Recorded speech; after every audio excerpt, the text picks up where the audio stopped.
Sifter for the ear. News, interviews, reviews, cinema, TV, streaming. Action. Hi, y'all. This is Jerry Williams, a.k.a. TV Jerry. Ms. Becker, what are you doing in Fort Wayne? You're filing for full custody? I am here to inform you that I'm Elizabeth Becker's lawyer. I have to say, Miss Pyle, I'm a little uncomfortable with this case. I mean, you're fighting for the custody of a child that hasn't even been born yet? Really? Yeah. Once we present our evidence, we are confident you will feel differently. That's a clip from The Baby Pact, a sequel to the movie The Wedding Pact. It was produced by Damian King, who along with his wife Malorie Mackey are my guests on the show today. They had their first kiss on stage here in high school and moved to L.A. where they work on movies, TV series, and more, including her book on Hugh Hefner. Sifter Review of the Week. Blackbird on Apple TV. Dennis Lehane, writer of Mystic River, Gone Baby Gone, and Shutter Island, created this new series, so that's already a solid promise for something enthralling, and this lives up to that. Taron Egerton plays a successful drug dealer who's busted. His only hope for release from prison is to pry prime information from a suspected serial killer, played by Paul Walter Hauser. While Egerton effectively embodies many aspects of his character, it's Hauser's creepy killer that makes the show. The look in his eyes after he says, "But they're just dreams," promises early on that this will be a great new screen psychopath. While the script is comprised largely of dual conversations, the writing, direction, and performances combine to create a truly compelling and sometimes creepy exploration. The series is also notable because it's Ray Liotta's final performance.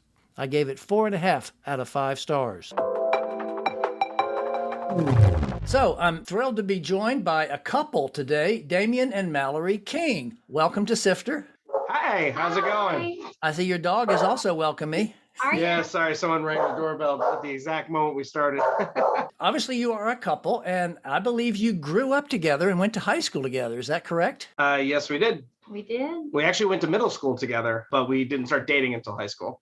And what high school was that? Yeah, Atlee High School. Right in Mechanicsville, Virginia. Atlee High School. And you had your first kiss in a show, right? We did. We were doing the Beggars Opera for a competition up in Reston. Yep. And I was Polly Peachum and he was McKeith, and we had to kiss on stage. And it was funny because we had this love-hate relationship before that where I'm like, ew, you can't make me kiss him. That's disgusting. Well, you were like 15 or 16, right? Yes, she was 15, I was 16 by the time we started dating, but I think at the time we were both 15. Surprise guest drop in. So, we meet again. What? It's Mr. Wax! Hello. Your hair is so long again. Oh, yeah. It is very long. It is. Oh, yeah. So, Charles, obviously you were their drama teacher in high school at Atlee, correct? Yes. Mm-hmm. And we were just talking before you got on about their first kiss in Beggar's Opera. What do you remember about Damian and Malorie as a couple or separately? And come on, give us the embarrassing stuff because Malorie's already kind of looking ready to be embarrassed. Yes, this is for the tell-all, right? I mean, I've been thinking this for the publishers, but no. I was in my 3rd or 4th year, I think, at Atlee by that point. Whenever you're casting teenagers in a romantic situation, you're always kind of keeping an eye out just to make sure there's not a ton of drama happening, that sort of thing. But it's one of those things where I wasn't watching very closely, but you eventually hear and see things as you go along. And I started to notice a little bit more closeness between them. I've never been opposed to, shall we say, stage romance turning into real romance as long as people keep their eyes open about what it is, and the fact that stage romance can sometimes be something that's very imposed on the person from the play. And then once it's over, it's very hard to keep that going. Luckily, this is one instance where it seems like it has held.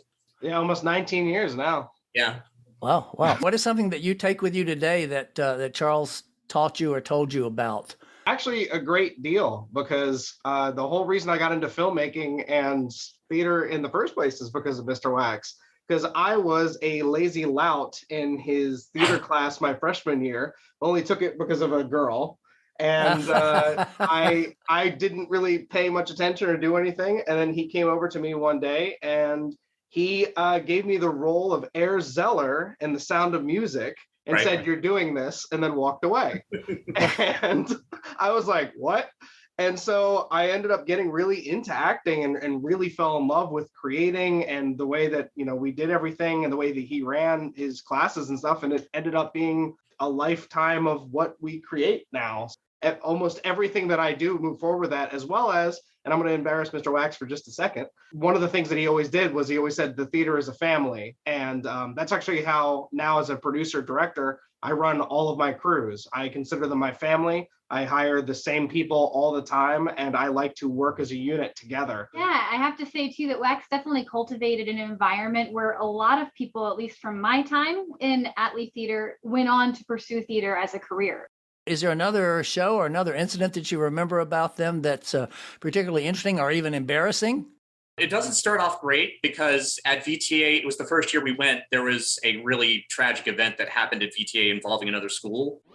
Footnote. VTA is the Virginia Theater Association, which promotes theater programs in schools and beyond. So I kind of spent the rest of the night going, way past curfew, just checking on the different rooms and seeing how people were doing emotionally and such. And so I walked in on Damian's group's room. And let's just say that I walked in on a certain moment where one of the characters was showing her upper attributes in a very suggestive way. So everything had been so serious that night. And I just walked in and I looked at the screen and I looked at all the guys and I looked back at the screen and I looked back at them and I was like, everyone deals with grief in their own way. And I walked out. And we'll never forget it though, because we saw him walking in and it was one of those old DVD players that we had like malfashioned to work with this hotel TV. And we see him coming in and we're like, crap, pause it. We're trying to like pause it. And the video just refused to pause until Wax got a full good look at it. And every one of us in the room were I could feel the tension in there too. And it was just like, okay, we're not going to worry too much about it. It paused at the worst possible moment where we were all just waiting to get yelled at. He said that, walked out, and we bust out laughing. It was a good tension relief because we obviously needed a distraction from what was going on. It's a shame that the audience can't see y'all during this because y'all have been laughing and rolling your eyes and having so much fun. Well, thank you so much for dropping in. It was great to see you. Bye, Mr. Wax. Thanks for coming back. Bye-bye. Awesome. See ya. Where were we? We were in high school, obviously, and then you went to VCU in theater. And I think there is an interesting story about the Buenos Aires and the engagement. Who wants to tell that story? That's pretty cool. I'll tell it because Malorie has the ending wrong. So, so we went to Argentina. And there was a reason for that, right? Malorie, wasn't that your... I'm a huge Andrew Lloyd Webber fan, and I got into the story of Evita through Andrew Lloyd Webber, but I actually, like Eva Perón the figure, I studied very intricately. So we went there because of Hence that. Buenos Aires. Great. Yeah. I was sitting there looking at a jewelry shop, and they had these engagement rings and things. And I was looking at the price thinking, wow, I could never afford anything like that. And I was like, wait a minute, it's the peso.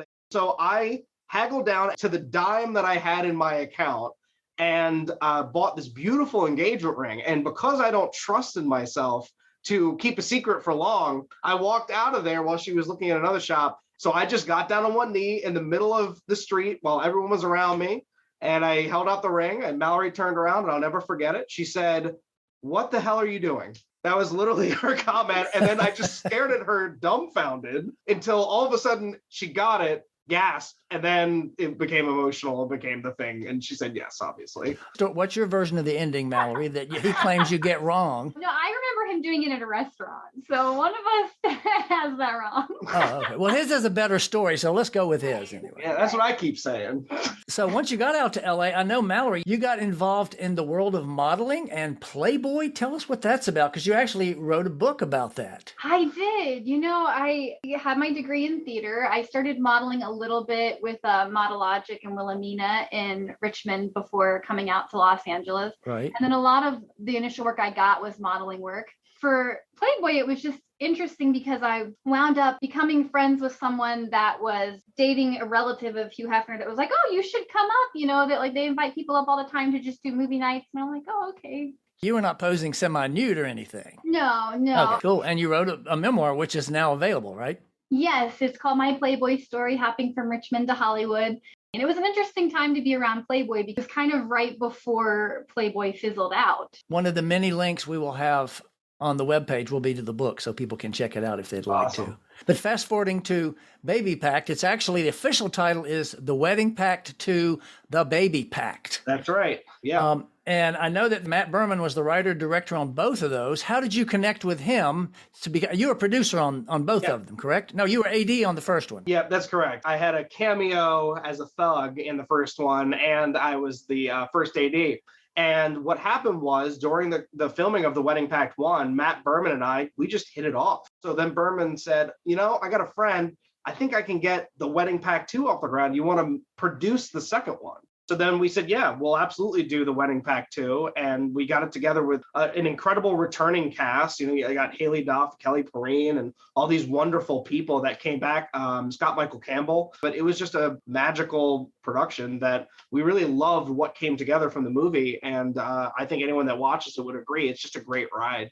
One of you give us just a thumbnail 2-sentence description of what the movie's about, and then we'll talk more about it. So the movie is kind of an interesting twist, because usually when you follow up with a feature, you follow the same path. But in this, instead of being the romantic comedy that ends with a happy ending like the first one was, the second one begins on a downer. Her husband had passed away and she finds herself in financial stress. So she moves back home with her sister and to Fort Wayne, Indiana, and she's pregnant. She finds out that her ex-husband's mother comes to town and basically challenges her custody of her unborn child. Well, now, was it based on any kind of fact? Because, of course, the premise sounds a little like, really? Come on. How can you sue for custody of an unborn child? There's two things that come to mind when you ask that question. One, there was an episode of Roseanne that was actually similar to that, where Fred sued Jackie for custody of her unborn child because she didn't want to give him rights. That was one. And then two, we actually knew someone that we went to school with that her son wasn't unborn. It was like a 2-year-old son. And the father had passed away and the mother was suing to have custody of the child. So It does happen. Yes, it's one of those legal precedents. You're like, I don't really think that could happen. But the way that the story handles what happens and the way the characters move forward in it, it actually makes a lot of sense. And it's a very challenging, very interesting I think it's more about their growth and the roller coaster they go on than any of the reality of it. Right. And I did ask you this before I watched it. You don't really have to see The Wedding Pact to be able to appreciate, because that's the story of her when she was in love with the man who's now dead. So you don't really need to see that to know that. So that's good. And there's a bunch of characters and there's a bunch of callbacks that happen in the movie, but Matt Berman did an excellent job just making sure that his movie could tell its own story without needing the other. Right. Anything that you need to know from the other one is mentioned within this movie. So you do not need to see the original. Well, I have to ask you one thing that was kind of an interesting little moment, and I'm not sure what the point of it was or what the inspiration of it was. The judge with his dog puppet. Mm-hmm. I mean, obviously, the movie is kind of realistic up until that point, and then you have a judge walk in who has a dog puppet. What was the inspiration? Was that actor that already had that shtick, or did he write that and then have to cast an actor to do it? Or it was a very controversial puppet, honestly. Yeah, honestly, this has been a talked about thing, and really what it comes down to is that my director had a vision where he thought this judge could have this puppet, and really, to be completely honest, it's a commentary on the fact that this is kind of a clown case. It's like a silly situation that they find themselves in. So it's kind of a commentary on how ridiculous the situation is. However, because it's taken so seriously, you kind of move in and out past it. But the truth is about the puppet is that the director just really felt that it enhanced the story of how these small towns can be, how these types of situations get blown way above their proportion instead of just being treated with an open communication. And it's also a nice little nod because the puppet's name is Murphy. It's a Basset Hound puppet. And Matt Berman, his dog who passed away a couple of years ago was named Murphy, and he was a Basset Hound. So it's a nice little memorial to his dog in a way too. And I noticed in those courtroom scenes, Malorie, you're sitting there, you're the court reporter, which was kind of a sweet gig for you because you didn't have to learn a lot of lines, but you got to be on set for 4 days. So that's a smart way to make some money off your husband, isn't it? It was, in a way it's great, and in a way it's so tedious. Someone that's not really an actor will have a hard time doing a job like that because you actually have to pay attention to the continuity in each scene. No, okay, I'm doing this now. This is the action I'm doing now. Footnote. Continuity is making sure that critical elements of related scenes in movies and TV shows are consistent from scene to scene. So it's a lot of focus on making sure your actions are consistent and looking like you're realistically doing what you should be doing back there. But you're doing it all day, every day for 4 days, nonstop. And the funniest part was they kept forgetting. And I was also helping to co-produce. So sometimes I would be running around solving problems and they would start to shoot and it would take a couple takes before they realized that I wasn't there. And they're wow. We need Malorie. Yeah, so then they had to do Malorie checks. And one of the funny things is that she was supposed to just be court reporter, and Kevin Farley just kept calling her Malorie. Footnote. Kevin P. Farley is the actor who played the judge with the puppet. So we just named reporter Malorie for the world's sake, just because he just kept saying Malorie. He's like, Malorie, Murphy said good morning and stuff like that. You know, Kevin, he added lines for me. Thank you, Kevin. Yeah. Great. Good for you. And you didn't have to audition, I'm assuming. No. You got the job. There you go. You know what, though? I have to say there are projects that he produces that we don't tell anybody that we're together. And I audition and I do my due diligence. And I've been cast on his projects by people having no idea that we're... Wow. Yeah. The nice thing about her last name being Mackey, this is what we're going to do. We're going to give you the audition. You're going to say Malorie Mackey and do not tell anyone you're married to me. Sure. And she'll go and audition. And there have been at least 2 times that I can think of where the guy I'm sitting next to or girl, depending on who I'm producing, directing with, and they'll turn to me and be like, wow, she was amazing. And I'm like, yeah. And they're like, we have to hire her. I was like, yeah, are you absolutely certain she's the one you want? And they're like, yeah, we got to get her information. I was like, oh, no need. That's my wife. Yeah. And then they just start laughing. And they're like, what? That's your wife? I was like, she's amazing. I'm like, why didn't you say something? And I'm like, well, I would rather you believe that first. That's great. And now you won't doubt it. I noticed at the end of the movie, it said the end of part 2, as if there might be a part 3. Was that kind of the intent there? Well, I can't say much about it, but let's just say that part 3 is more than just a strong possibility. And good. And I'll segue that into this movie has had a lot of media attention. You'll see a billion interviews with Quentin and Haley and all the cast and different people. And the movie was all about Fort Wayne, Indiana. The city itself actually gave us a holiday, the Wedding Pack 2 Day. Wow. We were very integral to the town when we were filming and doing all these things. That also gave us a lot of attention. And so very proudly, this movie has gotten out there everywhere. And it's a movie that you can find on almost every streaming platform and every place you could imagine. And for an independent film like this on this level, the type of media attention we've gotten is just outstanding. And that has led to some open doors that may lead to a very bright future. Of course, I watched the movie and then I always watch the credits. By the way, there is a post-credit sequence, a little surprise in there. But it's interesting because at the end, it thanks all the business. I'm like, wait a minute, that really was that's really what it was called. It was called whatever the flowers, community flowers or flowers. Coffee and cottage flowers. And all that was real. So it was like, well, they didn't even change the names. That's a lot cheaper that way too. That's the thing too. And then our executive producer, Mike Guloff, he's the guy that he's very much a driving force behind why this movie was able to happen. He said, I have lived in Fort Wayne, Indiana my whole life. It's a beautiful town, and I think it's got something to offer the world. The town was amazing. All those courtroom scenes are shot in the real Fort Wayne, Indiana courthouse, the Allen County courthouse. It is beyond beautiful. All that different type of marble. We could not have made this movie without the town of Fort Wayne, Indiana. Wow. And it was so funny because, we had Haley Duff, we had Quentin Aaron, but the real celebrity of Fort Wayne, Indiana is Scott Michael Campbell. Footnote. Scott Michael Campbell is best known as Brad on Shameless, who was Lip's Alcoholics Anonymous buddy and motorcycle boss friend. We would be, out just hanging out after a hard day's filming, and just people would come up to him almost in tears, like so excited to see him. He became best friends with everyone in that town. Yeah, like literally everyone in the town. And just kind of like most of the cast and crew became friends with the bartenders of the town. So. Marcy, tell us about Weird World Adventures. What's that? Part of what I do now is write and explore the world for travel magazines. I've done some really incredible interviews and realized that I love places that were non-mainstream and weird. And I say weird in a loving way. There's a lot of outrageous places you wouldn't believe, but everyone always talks about traveling to the same beaches and the same this. So Weird World Adventures is an episodic that takes people around the world experiencing these strange and unusual places, and it can be anything strange. It's an actual television show. Like Yes. it's a 22-minute television show. And is it airing anywhere now? The first episode did air on VidiSpace, which was a streaming platform that dealt with a lot of things in the supernatural realm. However, now, since we have packaged 6 full episodes of the show and are currently seeking where it's going to end up landing.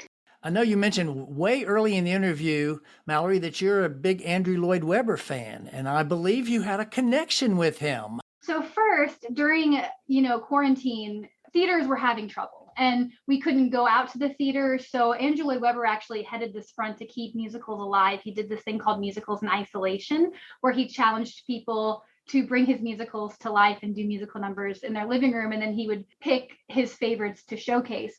And so I actually created a video with my black cat named Strahd, and we did a video of Macavity. Andrew Lloyd Webber actually picked my video and featured it as one of the finalists for it, which was really exciting. Yeah. And he liked her enough to eventually send her some sides for Phantom of the Opera.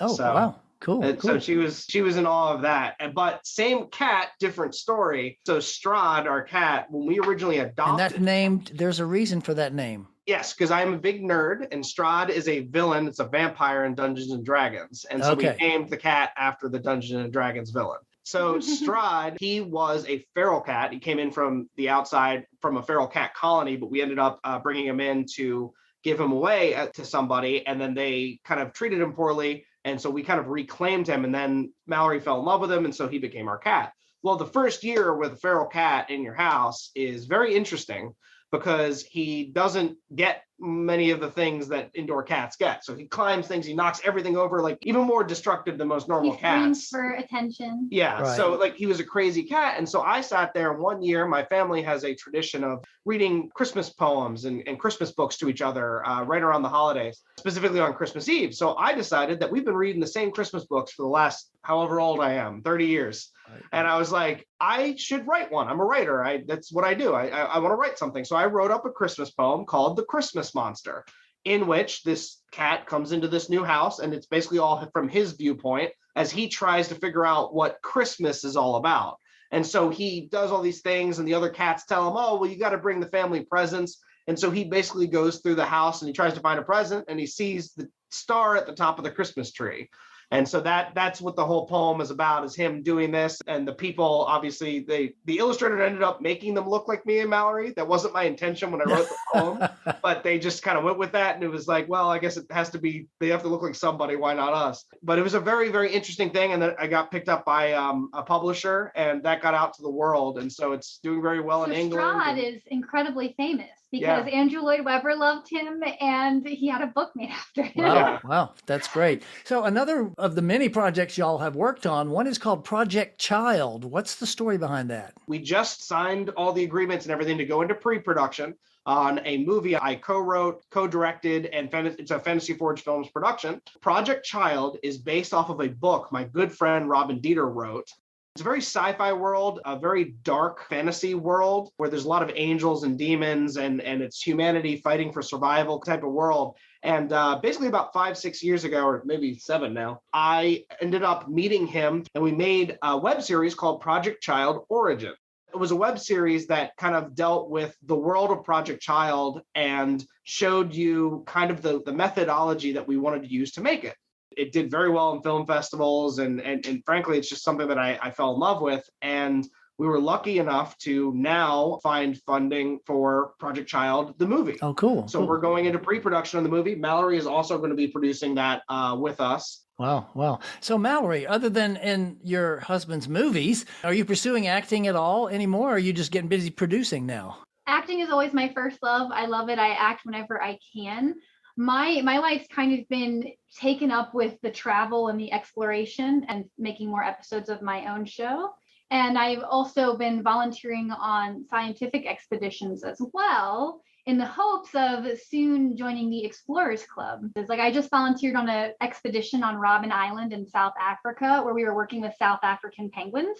And we were tagging the penguins and monitoring their feeding habits and weighing the babies to make sure that they were, the correct weight and size. So it's kind of fun to be able to do that and put it on the written word and share it with the world. Because not a lot of people know about all the weird things that exist within our world, and that's the website is the vehicle in which people can actually learn, kind of like Atlas Obscura, where it's like a bunch of just very interesting places that you'd never even think to look for. But one question I always like to ask everybody, last question, what are you watching? When you do have a break from working on a movie or writing a book, what do y'all sit down and watch? What kind of TV shows or movies, or what's your favorites?